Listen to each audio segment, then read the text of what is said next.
ఇక Karimnagar, Nizamabad, Medak, Adilabad graduate MLC ఎన్నికల counting కొనసాగుతోంది. మొదటి ప్రాధాన్యతలో గ్రాడ్యుయేట్ ఎమ్మెల్సీ ఫలితం తేలలేదు. దీంతో రెండవ ప్రాధాన్యత ఓట్ల లెక్కింపు ప్రారంభమైంది. 11 రౌండ్స్లో మొదటి ప్రాధాన్యత ఓట్లు లెక్కింపు ముగిసినట్టుగా కూడా చూస్తున్నాం. మా కరెస్పాండెంట్ రమణ అడిగి మిగతా అంశాలు తెలుసుకుందాం.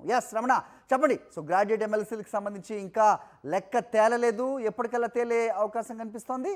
అప్డేట్ ఏంటి? హరి, మొత్తంగా అంటే ఇది సాయంత్రం కల్లా ఈ ప్రక్రియ ముగిసే అవకాశం మనకు కనిపిస్తుంది. మొదటి ప్రాధాన్యత ఓట్లు 11 రౌండ్లు లెక్కింపు చేసినప్పటికీ మ్యాజిక్ ఫిగర్ను ఏ అభ్యర్థి కూడా చేరుకోలేకపోయారు. అయితే బీజేపీ అభ్యర్థి అంజిరెడ్డి మాత్రం సుమారు 5,000 ఓట్ల పైచీలకు మెజారిటీని కనబరుస్తున్నారు. మొత్తంగా ఇక్కడ మెజారిటీ కంటే కూడా మ్యాజిక్ ఫిగర్ అనేది ముఖ్యం.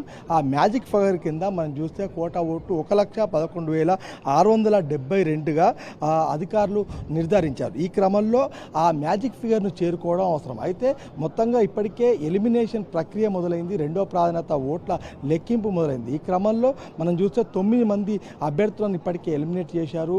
మరొక వైపు మొత్తం 56 మంది అభ్యర్థులు బరిలో ఉన్నారు. అయితే ఈ 56 మంది అభ్యర్థుల్లో కూడా 53 మంది అభ్యర్థులకు సంబంధించిన ఓట్లు మనం చూస్తే కనుక 9,000 ఓట్లు దాకా ఉండవచ్చు. అయితే ఈ 9,000 మందికి మొదటి ప్రాధాన్యత ఓట్లు వేసిన వాళ్ళంతా కూడా రెండో ప్రాధాన్యత ఓట్లు వేయవచ్చు, లేకపోతే వేసినా మిగిలిన వాళ్లకు ఇది చీలిపోవచ్చు, ముగ్గురికి కూడా. కాబట్టి ఇవి ఎక్కువగా మన ప్రభావం చూపించే అవకాశం లేదు. కానీ మూడో స్థానంలో ఉన్న ప్రసన్న హరికృష్ణ ఓట్లు అనేటివి రెండో ప్రాధాన్యత ఓట్లు కీలకంగా మారుతున్నాయి.